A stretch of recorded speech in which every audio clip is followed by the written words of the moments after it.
आज की मेरी वीडियो में तुम सभी लोगों का स्वागत है।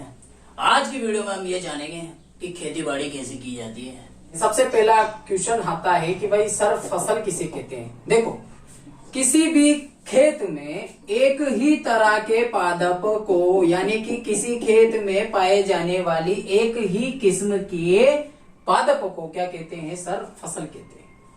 मतलब किसी खेत में पाए जाने वाली एक ही तरह के पादप या एक ही किस्म के प्रजाति के पादप या उसी में पाए जाने वाले सभी पादप, उसे क्या कहेंगे? फसल कहेंगे।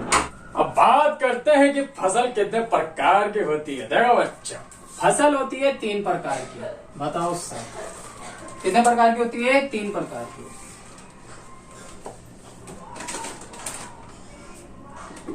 एक होती है खरीफ की फसल, एक होती है रबी की फसल, एक होती है जायद की फसल। देखो बेटा, खरीफ की फसल बोई जाती है वर्षा काल में, यानी कि वर्षा के 4 महीनों में बोई जाती है। रबी की फसल कब बोई जाती है? ठंड में। और जायद की फसल गर्मी में। फसल 3 प्रकार की होती है, खरीफ की फसल, रबी की फसल, जायद की फसल। खरीफ की फसल को वर्षा में बोया जाता है, रबी की फसल को ठंड में बोया जाता है, यानी कि शीत ऋतु में बोया जाता है। इसको शीत भी समझ लो, नहीं तो तुम ठंडी लिख लो। शीत ऋतु में रबी की फसल को उगाया जाता है और जायद की फसल गर्मी में बोई जाती है। अब सर हमें याद कराने की ट्रिक बताओ। चलो, खरी खरी खरी खरी भीग रही है, किसमें? वर्षा में भीग रही है। रबी को लगे ठंड, तो रबी की फसल ठंड में बोई जाती है। और खरी खरी भीग रही है यानी कि वर्षा, खरी खरी, याद है ट्रिक? तो खरी खरी भीग रही है यानी कि वर्षा, रबी को लगती है ठंड।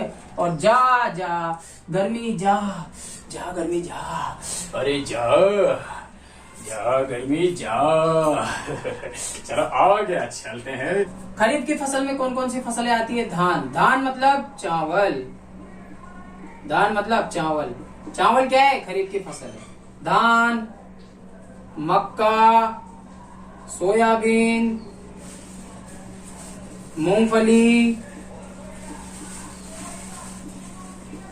और कपास। कपास यानी कि रुई। ठीक है सर। तो ये क्या है? खरीफ की फसलें हैं। ठीक है, इनके उदाहरण पहले देखेंगे, फिर इसके बाद मैं आपको ट्रिक बताऊंगा। रबी की फसल के उदाहरण बताओ सर। गेहूं, चना। ट्रिक से याद करवाऊंगा मैं सारे। गेहूं, चना, मटर, सरसों और अलसी। देखो, मुख्य तो बहुत सारी होती है, खरीफ और रबी की फसल बहुत सारी होती है, लेकिन आपको बस 5-5 उदाहरण ही याद करने हैं। जायद की फसल, अरे जायद की फसल तो जितनी अपन सलाद में खाते हैं ना, जैसे खीरा ककड़ी, तरबूज, खरबूजा, टमाटर, ETC। ठीक है ना? खीरा ककड़ी और ककड़ी आती है ना एक और, जितने भी प्रकार की ककड़ी वाले पदार्थ है, यह सब के सब जायद की फसल है, ककड़ी है ना। अब बात करते हैं इनकी ट्रिक की। तो देखो बच्चों, सारी ट्रिक आसानी से याद करवा दूंगा। क्या बात है मनीष वर्मा, सारी ट्रिक याद करा। देखो मक्का। मक्का यानी कि पॉपकॉर्न। पॉपकॉर्न अपन क्या करते हैं? बरसात आती है तो बीच पे बैठ के अपन पॉपकॉर्न खाते हुए बरसात का मजा लेते हैं, है ना? बरसात के मौसम में पॉपकॉर्न खाते हैं ना, है मक्का। अब बात करते हैं चावल की। तो चिल के चावल खाते हैं अपन, या फिर खीर पूड़ी खाते हैं। याद है बरसात के मौसम में जैसे सावणी माउस आती है, उस समय अपन क्या करते हैं? खीर खाते हैं। तो खीर कब खाई जाती है? बरसात के समय खाई जाती है। मक्का यानी कि पॉपकॉर्न। पॉपकॉर्न कब खाए जाते हैं? बरसात के मौसम में। आए हाय, क्या ठंडा ठंडा मौसम होता है। सोयाबीन और मूंगफली, ये दोनों क्या है सर? तेल है। क्या है? तेल है। और तेल में अपन पकोड़े तिलते हैं, समोसे तिलते हैं। कब? जब वर्षा आती है। वर्षा के समय में इनका उपयोग किया जाता है। दूसरी ट्रिक बताओ सर, इसमें मजा नहीं आया सर? दूसरी बता देते हैं सर। देखो, मूंगफली बरसात के मौसम में गरम गरम करके खाते हैं ना। मूंगफली बरसात के मौसम में ठेले भी लगते हैं ना, तो गरम गरम मूंगफली कब खाते हैं अपन? बरसात के मौसम में। बरसात का मतलब खरीफ की फसल है ना। और सोयाबीन, सोयाबीन की मतलब कि सो जा, बरसात आ रही है बाहर। जब बाहर बरसात आती है तो ना अपन बाहर एंजॉय करने जा सकते हैं ना इधर उधर। तो इसका मतलब क्या, अपन पड़े पड़े घर में सोते रहते हैं, यानी कि सो जा, वर्षा के टाइम बाहर बरसात आ रही है यानी कि अंदर सो जा। मूंगफली बता दिया। कपास, अरे कपास यानी कि रुई, रुई का मतलब बनते हैं ना गोदड़ा गोदड़ी है जितने भी तकिया होते हैं और बेड शीट होती है, तो इन सबको अपन कहाँ सुखाते हैं, छत पे। अब बरसात आई तो रुई गीली हो गई, बस मतलब कि कपास गीली हो गई, बरसात आने की वजह से रुई गीली हो गई, इससे ट्रिक बन जाएगी। तो दान यानी चावल, खीर पूड़ी, मक्का पॉपकॉर्न, सोयाबीन सोजा, मूंगफली है मूंगफली खाते ना गरम करके, कपास यानी कि गीली हो गई। रबी की फसल जो कि ठंड में बोई जाती है, देखो बोस, ठंड में अपन सबसे ज्यादा क्या खाते हैं, गेहूं खाते हैं। क्यों खाते हैं, क्योंकि ठंड में सबसे ज्यादा भूख लगती है सर्दियों में, तो सबसे ज्यादा गेहूं कब खाया जाता है, सर्दियों में। यानी कि ज्यादा रोटियां तो अपन ठंड में ही खाते हैं ना, है रोटी काहे की बनती, गेहूं की बनती है और किसकी बनती है, चना मतलब कि बेसन। अब जब से सबसे ज्यादा जब अपन आटा खाएंगे तो बेसन भी खाएंगे, यानी कि चना भी खाएंगे, चने से बेसन बनता है ना, हाँ बिल्कुल जी। तो चना कब खाते हैं, ठंड में खाते हैं सर, खाते नहीं खाते, चलो सर। मटर, अब आपको कुछ याद आ रहा है, आलू मटर की सब्जी और मक्के की रोटी के साथ मैं तो बहुत खाता था, लेकिन आप अरे चल कर। तो आलू मटर की सब्जी कब खाते हैं अपन, सर्दियों के मौसम में दबा दबा के खाते हैं आलू मटर। क्या बात है सर, मटर टर। और अगर तुम्हें दूसरी ट्रिक चाहिए तो टर टर, ठंड लगती है जब अपन टर टर टर टर करके कांपते हैं, टर टर हो जाते हैं, मतलब कि टर टर कांपते हैं। इसके बाद बात करते हैं सरसों। सरसों का तेल लगाते हैं, सर्दी आती है तो सर्दी आने पर अपनी त्वचा एकदम खुरखुरी हो जाती है, सूख जाती है, तो माँ कहती है बेटा सरसों का तेल लगा के तावड़े में बैठ जा थोड़ी देर, मतलब कि धूप में बैठ जा है। इसके बाद बात करते हैं अलसी। अलसी, अलसी की ट्रिक है आलसी। सर्दियों के मौसम में कुछ भी काम करने का मन ही नहीं करता है, रवि को लगे ठंड है तो रवि क्या हो गया, आलसी हो गया। रवि क्या हो गया, आलसी हो गया, उसको किसी काम में रुचि नहीं लग रही, वो तो बस रजाई में पड़ा रहना चाहता है। और इसकी बात करें तो जितनी भी ककड़ियां आती हैं सबके सब क्या है, जायद की फसल है। इसके बाद हम कृषि पद्धतियों के बारे में पढ़ेंगे कि किस प्रकार से खेती बाड़ी की जाती है, कृषि पद्धतियों के लिए किन किन तकनीकों का उपयोग किया जाता है। तो आप पहले इसका एक स्क्रीनशॉट ले लीजिए, फिर इसके बाद में आपको बताऊंगा। देखो अपन को खेत में फसल उगानी है, अब फसल उगाने से पूर्व अपन क्या क्या प्रक्रिया करेंगे, देखो सबसे पहले हम खेत की मिट्टी तैयार करेंगे। देखो इधर मिट्टी तैयार करने का मतलब है जैसे कि समतल भूमि होगी तो उसे किस तरह करेंगे, खुरदुरा बनाएंगे, अर्थात मिट्टी को पोला करेंगे और उसमें से पत्थर वगैरह ये सब अपन निकाल देंगे, पत्थर निकाल देंगे, मिट्टी को गीला करके उसको बढ़िया खुरदुरा कर देंगे। खुरदुरा यानी कि मिट्टी को पोला करेंगे। इसके बाद हम बुआई करेंगे। बुआई का मतलब क्या है, अपन सब खेतों में क्या डालेंगे, बीज डालेंगे, ठीक है, ये बीज डाल रहा है ये आदमी। इसके बाद हम खाद और उर्वरक डालेंगे, जिससे क्या होगा, बीज जल्दी से अंकुरित हो जाए, उसको प्रचुर मात्रा में पोषक तत्व मिले। अब खाद और उर्वरक में दो अंतर होते हैं, ये उद्योगों में बनाया जाता है और खाद गोबर से बनाया जाता है, जो कि कार्बनिक कृषि का एक अच्छा स्रोत होता है। क्या, कौन, खाद। खाद यानी कि गोबर, गोबर से बनाया जाता है, ये सेहत के लिए अच्छा होता है, लेकिन ये उर्वरक हानिकारक होता है। इसके बाद हम सिंचाई करेंगे। सिंचाई यानी कि खेत को हम क्या देंगे, जल देंगे, ताकि पादप का जो बीज है, ये बीज है रेड वाले, जल्दी से अंकुरित हो सके। इसके बाद पादप उग जाने के बाद यानी कि फसलें उग जाने के बाद उसमें से जितने भी खरपतवार है, इन खरपतवारों को हटाया जाएगा।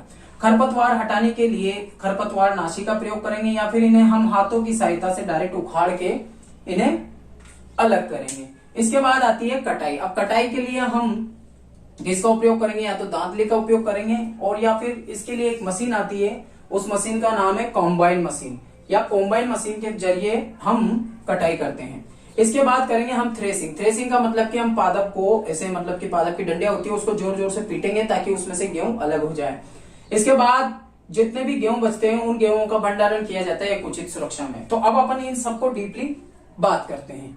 सबसे पहली बात आई मिट्टी तैयार करना। तो देखो मिट्टी तैयार करने के लिए, इसे मिट्टी तैयार करने को क्या कहते हैं, जुताई कहते हैं। मिट्टी तैयार करने से क्या करना है अपन को, देखो यहाँ पर मिट्टी तैयार करना, मिट्टी तैयार करने का मतलब है जुताई करना, खेत में जुताई करना। अब देखो अपन खेत में गए, खेत में देखते हैं कि सूखी बंजर भूमि है। अब उस भूमि में से अपन क्या करेंगे, उस समतल भूमि को सबसे पहले खुरदुरा करेंगे। खुरदुरा करने के लिए अपन कुडाला का उपयोग करेंगे, हल का उपयोग करेंगे, कुदाली का उपयोग करेंगे और कल्टीवेटर का उपयोग करेंगे। सर कल्टीवेटर क्या होता है? कल्टीवेटर सर इसमें का होता है, ये दिख रहा है ना आपको, जो ट्रैक्टर के पीछे लगा होता है, ट्रैक्टर के पीछे इस तरह का लगा होता है। ये क्या करता है, जमीन को खुरदुरा कर देता है ताकि बीज को आसानी से उस छेदों में डाला जा सके। और कुदाली जानते हो, और हल, ठीक है। तो इनकी सहायता से हम क्या करेंगे, मिट्टी को पोला करेंगे। मिट्टी को पोला क्यों किया जाता है? देखो, मिट्टी को पोला करने से 3 चीजें उसमें आसानी से आ जाती है। पहली वायु, दूसरी जल, तीसरी सूक्ष्म जीव, या फिर और भी चीजें आप मान सकते हो, जैसे कि पोषक तत्व, खनिज तत्व और जल उसमें आसानी से भर सके, ठीक है, और ऑक्सीजन उनको जमीन में आसानी से जा सके। अब जब ऑक्सीजन जल होगा तो मतलब कि मिट्टी पोली हो जाएगी। पोली होने की वजह से अपन उसमें क्या डाल देंगे, जल वल सब इकट्ठा हो जाएगा उसके अंदर, ठीक है। तो मिट्टी में से पत्थरों को अलग करना, मिट्टी को पोला करना, ठीक है। मिट्टी में से जो भारी भारी भाटे होंगे उनको अलग कर देंगे, मिट्टी जो कि समतल होगी उसको खुरदुरा कर देंगे, ठीक है। तो इसे कहते हैं मिट्टी तैयार करना या जुताई। इसके बाद करेंगे बुआई। बुआई का मतलब सीधा सा मतलब है खेत में बीज डालना। बुआई का मतलब अच्छी गुणवत्ता वाले बीजों को बोना। अच्छी गुणवत्ता वाले बीजों को अपन खेतों में बिखेर देते हैं। फिर ये बीज उन छेदों में जो कि अपन ने मिट्टी को पोला करते टाइम किए थे उनमें चले जाएंगे। बुआई के बाद अपन इसमें क्या डालेंगे, खाद और उर्वरक, ठीक है। खाद और उर्वरक डालते हैं। अब खाद उर्वरक डालने के 2 तरीके होते हैं। एक होता है कि हम खुद के, मतलब कि गाय भैंस बकरी जिनके भी अपशिष्ट पदार्थ होते हैं जैसे गोबर वगैरह, इनको सड़ा गलाकर खाद बनाते हैं। अब इस खाद को अपन जब खेतों में डालते हैं तो अच्छी गुणवत्ता वाली फसल उत्पन्न होती है खाद से। और उर्वरक जो कि केमिकल होता है, जो कि उद्योगों में बनाया जाता है, ये सेहत के लिए हानिकारक होता है। सर कैसे हानिकारक होता है? देखो, जैसे मैंने मान लो ये खाद डाला, अब इस खाद को सूक्ष्म जीव आएंगे और सूक्ष्म जीव आके इसको खाने लगेंगे। खाते खाते खाते तोड़ते तोड़ते इसको बिल्कुल टुकड़े कर देते हैं। टुकड़े करने के बाद ये बिल्कुल सूक्ष्म हो जाता है, बिल्कुल लिक्विड फॉर्म में हो जाता है और इस पदार्थ को बोलते हैं अपन ह्यूमस। अब इस ह्यूमस को पादप के द्वारा ऑब्जर्व कर लिया जाता है, यानी कि पादप क्या करता है, इसको अवशोषित कर लेता है, ठीक है। खाद को सूक्ष्म जीव क्या करते हैं, ह्यूमस में बदल देते हैं, यानी कि अकार्बनिक तत्वों में बदल देते हैं। अब इन अकार्बनिक तत्वों को पादप क्या करता है, ग्रहण करता है और फिर क्या बनाता है, इन अकार्बनिक तत्वों से कार्बनिक तत्व जैसे कि पत्तियां, फल, फूल। उर्वरकों को उद्योगों में तैयार किया जाता है, जैसे यूरिया हुआ, ठीक है। इनको क्या किया जाता है, उद्योगों में तैयार किया जाता है। इनको डायरेक्ट ही बिना बनाए, भाई इसको खाद को बनाने में टाइम लगता है, ठीक है। खाद को बनाने में टाइम लग रहा है। दूसरा, इसकी प्रोसेसिंग में सूक्ष्म जीव आएंगे, उसको खाएंगे, फिर जाके ह्यूमस बनेगा, फिर ह्यूमस को ऑब्जर्वेशन करेगा। लेकिन इसमें नहीं होता। उर्वरक में तो डायरेक्ट डालोगे ना आप, जैसे ही उर्वरक को डालोगे पादप डायरेक्ट इसको क्या कर लेगा, ऑब्जर्व कर लेगा। अब इन केमिकल को पादप ऑब्जर्व करता है तो जाहिर सी बात है ये केमिकल पादप के सभी भागों में जाएंगे, जैसे पत्ती, फल, फूल। अब उन्हीं फलों को हम खाते हैं तो ये केमिकल जड़ जमीन से किसमें गए, पादप में, और पादप से किसके बाद गए, हमारे अंदर। तो ये क्या करते हैं, हमें हानि पहुंचाते हैं। उर्वरक से बहुत सारी प्रॉब्लम्स होती है, जैसे कि भूमि बंजर हो जाती है, ठीक है। उर्वरक, हालांकि उर्वरक से एक बेनिफिट होता है कि हमें जल्दी से जल्दी फसल उगानी हो तो हम उर्वरक का उपयोग करते हैं, क्योंकि इसमें ना तो अपन को बनाने की दिक्कत है, बस लाओ और पूरे खेत में छिड़क दो, बस इतना सा काम है। जबकि खाद में तो अपन बहुत तैयारी करते हैं, इसके बाद हम खाद डालते हैं। लेकिन उचित सबसे अच्छा होता है खाद, क्योंकि खाद एक कार्बनिक कृषि है। इसमें हम सड़ी गली पदार्थों को डायरेक्ट खेतों में डालते हैं और इससे ह्यूमस बनता है, ना कि कोई केमिकल है, ठीक है। खाद कोई केमिकल नहीं है, इससे डायरेक्ट पादप क्या करता है, इन पोषक तत्वों को एक्सेप्ट कर लेता है, ग्रहण कर लेता है। लेकिन उर्वरक में क्या होता है, हानिकारक पदार्थ होते हैं जो कि हमारे लिए बहुत हानिप्रद होते हैं। इससे कितने सारे नुकसान होते हैं, पादप को नुकसान होता है, पादप खाने वाले सभी जीव जंतुओं को होता है, मनुष्यों को होता है, ठीक है। उर्वरक से इतने सारे नुकसान होते हैं, ठीक है। अगर हमें फसल जल्दी चाहिए तो हम किसका उपयोग करेंगे, उर्वरक का। क्यों? और आज के टाइम पे देखा जाए ना तो सबसे ज्यादा उपयोग किसका किया जा रहा है, उर्वरक का उपयोग किया जा रहा है। क्यों किया जा रहा है सर? उर्वरक का उपयोग इसलिए किया जा रहा है क्योंकि अकेले भारत में 140 करोड़ लोग रहते हैं और पूरे संसार में देखे जाए तो 700 करोड़ लोग रहते हैं। इन सभी लोगों के लिए भोजन की आवश्यकता होती है। 700 करोड़ कितने लोग होते हैं, पूरे 700 करोड़ लोग होते हैं। अब इन 700 करोड़ लोगों के लिए डेली के लिए खाना चाहिए। अब एक आदमी 1 किलो खाना तो खाता ही है, सब कुछ मिलाकर देखा जाए तो, जैसे कि अनाज वनाज, दाल वाल, सुबह की रोटी, रात की रोटी, खाना वाना जो भी है, तो 1 किलो भी खाना खाएगा तो मतलब कि 700 करोड़ किलो खाना एक दिन में धरती के लोग खा जाते हैं। ये तो केवल इंसानों की बात हुई। अगर बात करते हैं पूरे जानवरों की, तो सोचो कितना सारा खाना इस धरती से एक दिन में खत्म होता है। इसके बाद भी अगर बात करें वेस्टिंग की, तो खाना कितना सारा वेस्ट होता है, 700 करोड़ किलो तो हम खाते हैं और इसका दुगना अपन वेस्ट करते हैं। जैसे कि शादी पार्टी, डिनर विनर में जहां पर भी आप जाते हो तो वहां पर क्या होता है, खाना बहुत ज्यादा वेस्ट होता है। 700 करोड़ लोगों के लिए अनाज उगाना, वो भी एक दिन में 700 करोड़ किलो अनाज उगाना बहुत भारी भरकम काम होता है। तो खाद क्या करता है, खाद तो धीरे धीरे प्रोसेसिंग करता है। क्यों? क्योंकि उसमें सूक्ष्म जीव आएंगे, फिर उस सूक्ष्म जीव क्या करेंगे, खाद को छोटे छोटे टुकड़ों में तोड़ेंगे, फिर उसको ह्यूमस में परिवर्तित करेंगे, तब जाकर खाद एक खाद पादप के द्वारा एक्सेप्ट करने योग्य बन जाता है। लेकिन उर्वरक में तो कोई दिक्कत नहीं होती, अपन को डायरेक्ट ही कृषि में उपयोग किया जाता है। अगर बिना मेहनत के तथा तीव्र गति से हमें फसल को उगाना है तो हम किसका उपयोग करेंगे, उर्वरक का उपयोग करेंगे। लेकिन ये बहुत नुकसानदायक होता है। आजकल पूरे भारत में उर्वरक की खेती की जाती है, उर्वरक द्वारा खेती की जाती है। उर्वरक बहुत ही हानिकारक होता है, इससे पूरी जमीन बर्बाद हो जाती है, बंजर हो जाती है एक तरह से। मिट्टी को पोला करने का कार्य कौन करता है, केंचुआ करता है। और ये केंचुआ मिट्टी को इस तरह आने का अलग रास्ता होता है, इसका जाने का अलग रास्ता होता है। तो क्या करता है, मिट्टी को पोला कर देता है। अब मिट्टी के पोला करने के बाद इसमें जब पानी भर जाता है, अब ये जो रास्ता होता है ना इसका केंचुए का आने जाने का, तो ये क्या करता है, मिट्टी को पोला कर देता है। अब इसमें पानी भर जाता है, एयर भर जाती है, हवा भर जाती है, तो वो क्या होती है, पादप के लिए अच्छी होती है। ठीक है, लेकिन अपन क्या करते हैं, उर्वरक का उपयोग करते हैं। उर्वरक क्या करता है, इन केंचुओं को तत्पश्चात मार देता है। मिट्टी से केंचुए खत्म हो गए तो प्राकृतिक रूप से मिट्टी पोली नहीं हो पाती है। ठीक है, अब देखो ये क्या होता है, खाद। अब इस खाद को सूक्ष्म जीव क्या करते हैं, छोटे छोटे टुकड़ों में तोड़ देते हैं, यानी कि ह्यूमस में बदल देते हैं। इस ह्यूमस को ये ऑब्जर्व करता है और टमाटर में पहुंचा देता है। तो ये हमारे लिए खाने योग्य है टमाटर। अब उर्वरक में क्या होता है, ये डायरेक्ट डालते हैं, जैसे कि यूरिया। अब ये यूरिया को डायरेक्ट कौन एक्सेप्ट कर लेता है, पादप एक्सेप्ट कर लेता है और इसको कहां पहुंचा देता है, टमाटर में। और ये टमाटर हमारे लिए हानिकारक होता है।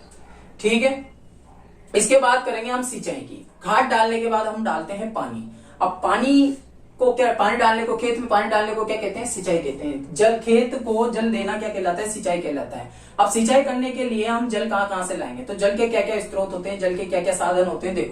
देखो खेतों में कुआं हो, नलकूप हो, तालाब हो, झील, नदियां, बांध, नहर, तो ये क्या है, सिंचाई के साधन है। इनके माध्यम से हम खेतों में सिंचाई का कार्य करते हैं, अर्थात खेतों में पानी पहुंचाने का कार्य करते हैं। ठीक है, और देखो खेतों के लिए जो आधुनिक साधन है, आधुनिक साधन मतलब पहले तो अपन ऐसे पानी को ऐसे पाइपों के माध्यम से पहुंचाते थे, और मतलब एक बहुत बड़ा टब होता था, उसमें यूं मक्के से भर भर के छिड़काव करते थे। ठीक है, और या फिर ट्रैक्टर ट्रॉली के माध्यम से छिड़काव करते थे। लेकिन अब आधुनिक साधन आ गए, उसमें क्या होता है, एक मोटर होती है जो जिसको कुएं या फिर किसी जलीय साधन में लगा दिया जाए। मोटर क्या करती है, पानी को खींचती है।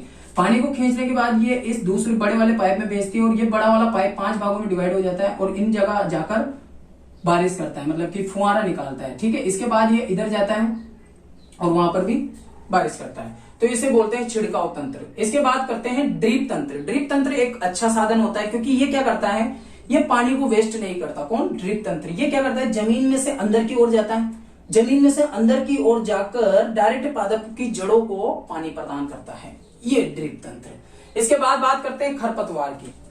अब खरपतवार क्या होता है, देखो खरपतवार का मतलब होता है कि जैसे गेहूं की फसल उग रही है, गेहूं की फसल में अचानक आंकड़े का पादप हो गया है, यानी कि कोई अवांछित पादप हो गया है जो कि बेकार है, अपने लिए कोई उपयोगी नहीं है। कोई सा भी ऐसा पादप जो कि उस फसल में बीच में उग जाता है बिना उगाए, तो उसे हम क्या बोलते हैं, खरपतवार कहते हैं। तो फसलों में उग जाने वाले अनचाहे पौधे या फिर अवांछित पादप जो कि बिना वजह ही उग जाते हैं, जिनका फसल में कोई उपयोग नहीं होता, उसे क्या कहते हैं, खरपतवार कहते हैं। कि जो आंकड़े का पादप है वो क्या करता है, पूरा का पूरा पानी ले लेता है, पूरे के पूरे पोषक तत्व लेता है। इससे क्या होता है कि दूसरी फसलों को वो पोषक तत्व और पानी नहीं मिल पाता, इसलिए उनकी ग्रोथ रुक जाती है। इसलिए हमें खरपतवार को हटाने की आवश्यकता पड़ती है। अब खरपतवार को हटाने के लिए क्या करेंगे सर, देखो खेत में फसलों के साथ उगने वाले अवांछित पादप खरपतवार कहलाते हैं। अब खरपतवार से सुरक्षा कैसे कर सकते हैं, या तो डायरेक्ट इनको हाथ से उखाड़ देते हैं, या फिर इनको खरपतवार नाशी की सहायता से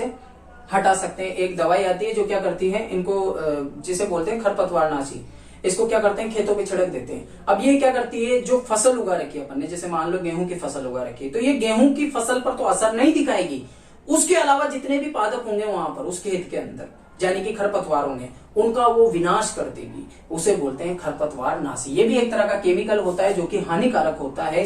अब आप मान सकते हो खरपतवार नाशी का मतलब क्या था कि टमाटर के अंदर तो अपन ने पहले से उर्वरक पहुंचा दिया, और टमाटर के बाहर यानी कि स्किन के ऊपर भी क्या पहुंचा दिया, केमिकल पहुंचा दिया, खरपतवार नाशी पहुंचा दिया। तो टमाटर के अंदर और बाहर क्या पहुंच चुका है, केमिकल पहुंच चुका है, जो इसे ही हम खा रहे हैं और बीमार हो रहे हैं। ठीक है, तो खरपतवार नाशी। इसके बाद निराई। निराई का मतलब होता है कि खरपतवारों को उखाड़ना, काटना, पीटना ही निराई कहलाता है।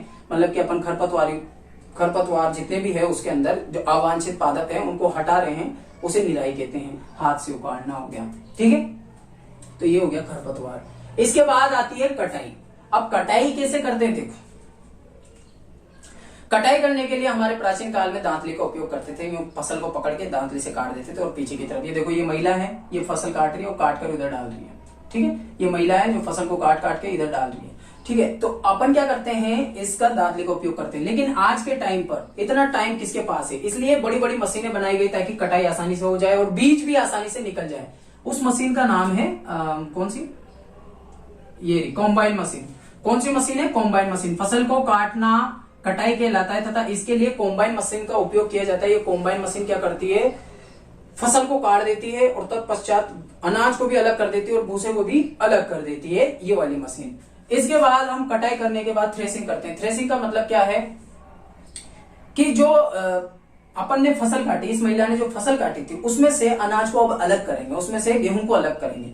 यानी कि अब क्या करेगा ये महिला इसको जोर जोर से कहीं ना कहीं पीटेगी। तो पादप की डंडियों को पीट कर उस भूसे में से अनाज को अलग करना क्या कहलाता है, थ्रेसिंग कहलाता है।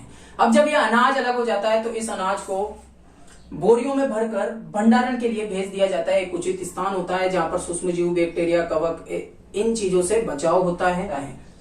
पादप की डंडियों को किसी चीज पर पीट कर अनाज को भूसे से अलग करना क्या कहलाता है, थ्रेसिंग कहलाता है। भंडारण, अनाज को उचित व साफ सुथरे स्थान पर रखना भंडारण कहलाता है।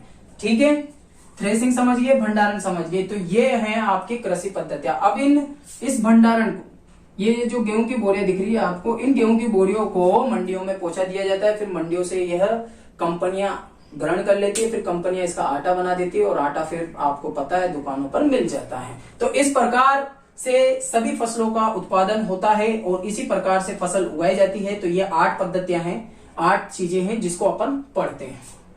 ठीक है, बुआई के लिए सीड ड्रिल का उपयोग किया जाता है। मैं बताना भूल गया, बुआई के लिए किसका उपयोग किया जाता है, सीड ड्रिल का प्रयोग किया जाता है। सीड का मतलब होता है बीज, सीड का मतलब क्या होता है, बीज। और ड्रिल यानी होता है किसी को बोना, ड्रिल यानी होता है, और ड्रिल मशीन होती है ना, छेद करने वाली मशीन। तो ड्रिल यानी छेद करने वाली मशीन। तो सीड ड्रिल एक मशीन आती है, वो क्या करती है, छेद करती है और उसमें क्या डालती है, बीज डालती है। सीड ड्रिल कुछ इस प्रकार की होती है। ठीक है, सीड ड्रिल मशीन। अब हम फिर से एक बार रिवाइज करेंगे कि हमने क्या क्या पढ़ा। देखो, कृषि पद्धतियों में 8 पद्धतियां पढ़ेंगे हैं। अब उन पद्धतियों में अपन क्या क्या करेंगे, किस प्रकार से करेंगे, किन किन मशीनों का उपयोग करेंगे। देखो, सबसे पहले हम खेत को समतल से खुरदरा बनाएंगे, यानी कि क्या करेंगे, जुताई करेंगे, यानी कि मिट्टी को पोला करेंगे। मिट्टी को पोला करने के लिए इन मशीनों का उपयोग किया जाता है। हल का, कुदाली का, कल्टीवेटर का उपयोग किया जाता है। औजार बोल दो कि मशीन बोल दो, ठीक है, इनका उपयोग किया जाता है। तो समतल भूमि किसमें बन जाती है, खुरदरा में बन जाती है। खुरदरा करने से इसमें वायु, नमी, पानी ये सब आ जाता है ताकि पादप इसको जल्दी से ग्रहण कर ले। तो यानी कि मिट्टी को पोला करते हैं और इनमें से पत्थर निकाल देते हैं। बुआई के लिए हम बीज डाल देते हैं। इसके लिए सीड ड्रिल मशीन का उपयोग किया जाता है। बुआई के लिए आजकल इस तरह की मशीन होती है, ये छेद करती हुई क्या करती है, बीजों को उसी में डाल देती है। छेद भी करती जाती है, यूं करके छेद भी करती जाती है और बीज भी डालती रहती है यहाँ से। और सामान्यतः अपन बीजों को इसे छिड़क कर भी बुआई कर सकते हैं। इसके बाद आता है खाद और उर्वरक देना। अब खेतों में खाद डाला जाता है, नहीं तो उर्वरक डाला जाता है। ज्यादातर केस में उर्वरक ही डाला जाता है, क्योंकि किसान चाहता है कि जल्दी से जल्दी पैदावार हो जाए और अच्छी गुणवत्ता वाली फसल प्राप्त हो जाए। तो उसके लिए किसान क्या करता है, उर्वरक का उपयोग करता है। वो मजबूरन इसका उपयोग करता है, नहीं तो किसान भी नहीं चाहता कि वो उर्वरक का उपयोग करे। ठीक है, क्योंकि उसको जल्दी जल्दी फसल चाहिए होती है। ठीक है, सिंचाई का मतलब क्या है, खेत में जल देने का। अब ये खेत सिंचाई जल किस में दे रहे हैं, अपन खेत में दे रहे हैं। ठीक है, ताकि जो बीज है बीज अंकुरित हो जाए। क्योंकि बीज कब अंकुरित होगा, जब उसके अंदर जल जाएगा। बीज के अंदर एक छोटा सा छिद्र होता है, उस छिद्र के माध्यम से जल अंदर जाता है। जैसे ही जल अंदर जाता है बीज अंकुरित हो जाता है, मतलब वो भ्रूण होता है ना जो बीज का, वो स्फुटित हो जाता है। इसके बाद क्या करेंगे, खरपतवार से सुरक्षा करेंगे। खरपतवार को या तो अपन डायरेक्टली हटा देंगे हाथों से, या फिर खरपतवार नाशी का उपयोग करेंगे। खरपतवार नाशी एक केमिकल है जिसका उपयोग भी नहीं करना चाहिए, ज्यादातर नहीं करना चाहिए। क्योंकि ये क्या करता है, ये भी एक तरह से केमिकल होता है। क्योंकि टमाटर के अंदर केमिकल चल गया, टमाटर के बाहर भी केमिकल चल जाएगा। मतलब जितने भी अपन खाद्य पदार्थ हैं उन खाद्य पदार्थों के अंदर तो चल ही गया, क्योंकि उर्वरक डाला अपन ने। उर्वरक डालने से ये क्या सीधे जमीन से एक्सेप्ट होने के बाद पादप के सभी भागों में चला जाता है ये उर्वरक यानी कि केमिकल। तो पादप के भागों में तो चला गया, उसके बाद अपन ने ऊपर से भी डाल दिया तो हो गया ना नुकसानदायक। इसके बाद कटाई करते हैं। कटाई करने के लिए क्या कुछ भी नहीं है, दांतली का उपयोग करते हैं। फसलों को काटना कटाई कहलाता है। इसके बाद हम थ्रेसिंग करते हैं। थ्रेसिंग का मतलब क्या है, जो अनाज के जो बंडल होते हैं उन बंडलों को जोर जोर से पीटा जाता है ताकि गेहूं निकल जाए, और इन गेहूं को फिर भंडारण के लिए पहुंचा दिया जाता है। तो इस प्रकार यह प्रक्रिया की जाती है। तो आज के लिए इतना ही। Thank you so much. ऐसी और वीडियो पाने के लिए मुझे लाइक, कमेंट, सब्सक्राइब करें। जय हिंद, जय भारत। ठा ठा ठा ठा ठा